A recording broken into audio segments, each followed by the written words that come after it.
I'm not happy with the way things turned out for me during my time with Starfield. In case you've never heard of Starfield, it's the newest game from Bethesda, who also made the Fallout series and the Elder Scrolls series. It takes place in the 24th century, where humans have colonized a bunch of other planets. And throughout the galaxy there's a variety of enemies like space pirates, the Crimson Fleet, the at first mysterious Starborn, and worst of them all, a cult called House Va'ruun. House Va'ruun is the worst of the worst. They have two pastimes: trying to kill the unbelievers and trying to convince people that there's more to their religion than killing the unbelievers, which there is not. They don't believe in a benevolent God that wipes away their sins. They believe in a giant snake. You go flying around from planet to planet in your ship, and you do these missions where you get to make these different decisions, and you get to approach different situations with a variety of options. So for example, there was this one mission where I needed this guy to give me some information, and that guy was in a jam because he needed some money from this loan shark. So I went to take care of it. The guy at the front door, I think he could have been bribed to let me in, but I used persuasion to get him to let me in. And then I went up to the loan shark's office, and I saved my game in case I needed to reload if my incoming method went poorly. Thankfully it did not go poorly. I'm assuming that I could have paid the guy's debt, or maybe gone on some other side mission to cover the debt or something. I don't know, because after I got to his office, I just pulled out my gun and shot the loan shark to death, fought my way out of there, went back to the guy who was in that jam, and I told him that I took care of it, and he gave me the information. And you might think that sounds fun. Well, there are ways in which Starfield is fun. And then there's the romance thing.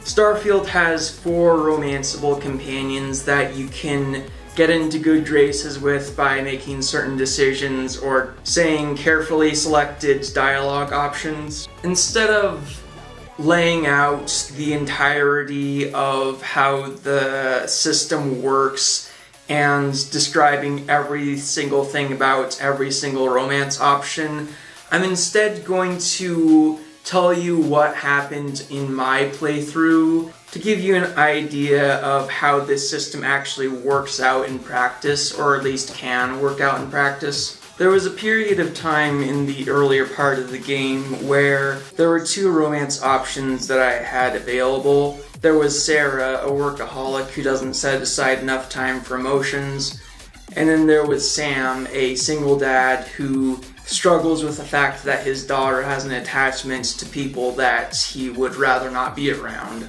namely his ex and his dad. And honestly, I didn't really have that connection with either of them. Sarah didn't seem very fun in my opinion, and I just couldn't get into the cowboy motif that Sam was doing. Later on, I went on a rescue mission for the 3rd romance option, Barrett, and I knew early on that he wasn't going to work for me. I went on that mission to rescue him from these pirates, and I found him getting all chummy and having a pleasant little conversation with these murderous pirates who steal from innocent people all the time. I was trying to sneak attack them, and then Barrett was like, "Oh look, it's the guy," and launched me into a conversation that blew my element of surprise. So I negotiated for the pirates to let him go, and I was shocked to see that Barrett wanted me to just leave him there. There was even talk of have fun pillaging and plundering other people. So I was like, Barrett, come over here, come closer. Now, a bit further please. Then I threw in 2 grenades, killing the pirates. And afterwards, I talked to Barrett to see what he thought of me throwing in those grenades, and he was like, "Well, I guess I can't blame you for killing pirates that were going to kill and plunder more people." And I was like, "Yeah, you can't blame me for that. I should blame you for even thinking about blaming me for that." Stupid Barrett wanted me to leave pirates alive. So there were 3 romance options, and I wasn't truly gravitating towards any of them. And then I met Andreja. We waste time. We should complete our mission and then we can talk. Good one! I've got you! One down! I fear my presence does the opposite. That is kind of you. You also have a lot going. Andreja was violent. She had a thick accent. She was always patting me on the back for choosing the most destructive options. While you've been in the field, we've had more reports about farmers being threatened and attacked. Unfortunately, some didn't survive. Yeah, well, you might have to. I got to know Andreja, about how she felt out of place among the people that she loved, how even though she was welcomed among them, that she never really felt like she was one of them, about her anxieties, about being on a train with other people she didn't know, and I thought, finally, someone I can relate to. We went on missions together, killing the bad guys, and when she got shot, she would say, "Good one." And then there came that tragic day. Andreja was opening up to me about her past, saying that she did some unspeakable things for her family in the name of survival and loyalty. And I was thinking, as long as that stuff's in the past, we can forgive. After all, forgiveness is part of the Christian way, is it not? But it might not have all been as in the past as I was hoping it was. I worked with smugglers. I have caused my share of pain and suffering. What I have left out, until now, is that all of that was done on behalf of House Varun. Let me reenact what was going on in my head during this moment. Okay, wait. When you say that, you mean that you're done with that, right? You left that cult, right? Because as long as that's in the past, we can move past that. But if you're telling me you're not still a part of the cult, are you?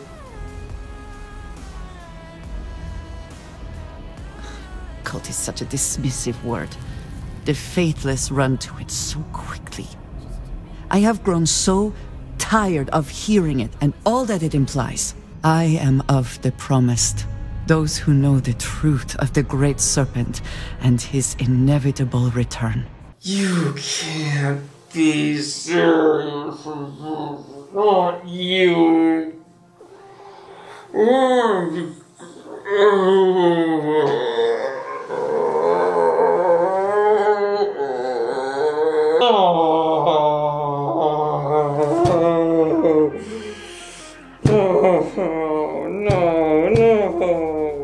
What was the thought process behind this? Were they in a room wondering how they're going to plot out their romance options, and then one guy stood up and said, "Hey, in real life, people tend to prefer to have a loved person who has the same religion as them. So let's put in a romance option that ascribes to a religion that doesn't exist." What they're actually trying to pull off with Andreja is trying to make a relationship work in spite of her having a different religion, but the way I didn't actually go through with the rest of the romance with Andreja, but I looked up how the rest of it turns out, and she starts talking to you about how your fate is sealed with the serpent coming back. So she thinks that you're doomed because you don't believe in her made-up imaginary snake thing. And yet she's not even trying to save you from being doomed. And to make matters worse, as I was talking about earlier, the other members of House Varun that I've been coming across were murder-happy zealots, with the only exception being was this guy I found in a sea of malfunctioning murder robots and deadly plants of his own creation. And now the game wants me to date one of these freaks?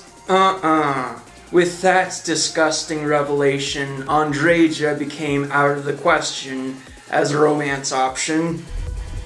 I'd like to talk to you about something when you have the chance. Did you need something? You will be lost without me, but as you wish. So it was time to reevaluate. One of the options remaining was Barrett, who I knew for doing two things. One was getting chummy with the pirates and wanting me to leave them to do more crimes. And the other thing he did that I remember him for was talking about how when people die, it's just maggots and decay and nothingness. And mind you, he was saying that at somebody's funeral.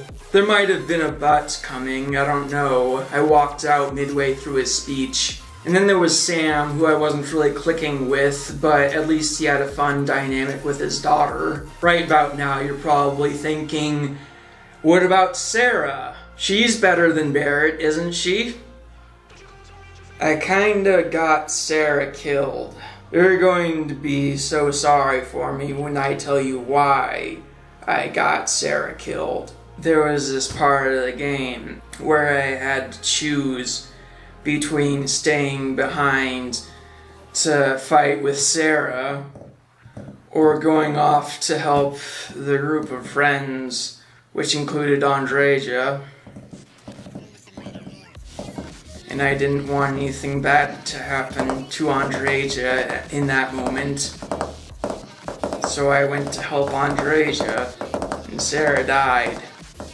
That's rough, buddy. So I went on a few missions with Sam, chose some dialogue options that he liked, and eventually he asked me to help him save his daughter's mother when she was having some trouble. And we went on that quest line and helped them kind of not really reconcile as much as get them to be nice in their daughter's presence. And then we went to this place to have a little talk, and the option came up for the romance thing with Sam, and he was saying, if we're gonna do this, you gotta be serious about it.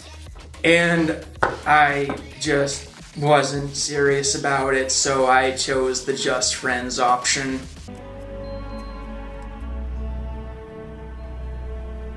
Well, can't argue with that.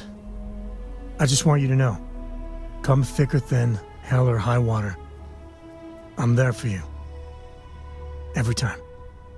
So let's go, partner. Which left me in a situation where Sarah's dead, Sam and I are just friends, Andreja is unacceptable, and Barrett is a pirate hugger. I guess I'll just stay single. And after that was over, I thought about just rushing through the rest of the main story, but I reminded myself that in that main story, spoiler alert by the way, in that story your objective is to collect pieces of an artifact that, once combined, gives you the ability to be banished to another reality where you turn into one of those jerk star people.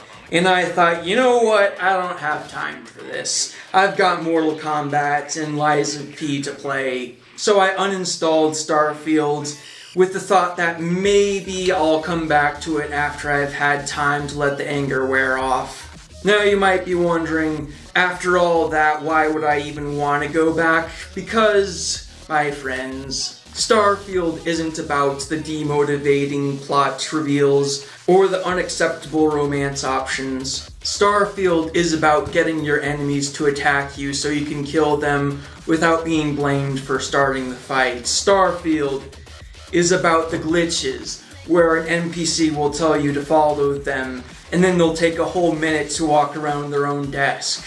It's about shooting enemies with a weapon that sets them on fire. It's about deciding you're fed up with a faction, saving your game, shooting everyone in sight, then reloading that save file before you did that murder spree, and then pretending the whole thing never happened. It's about watching your NPC companion try to fight a monster with their bare fists. It's about killing every single passenger on your way out of a ship and then blowing up that ship, and your only consequence is a small fine, which is actually less credits than the credits you got for completing the mission. Also, I thought the quest line with Terramorphs was better than the main story. There's that too. That stuff is what Starfield is really all about.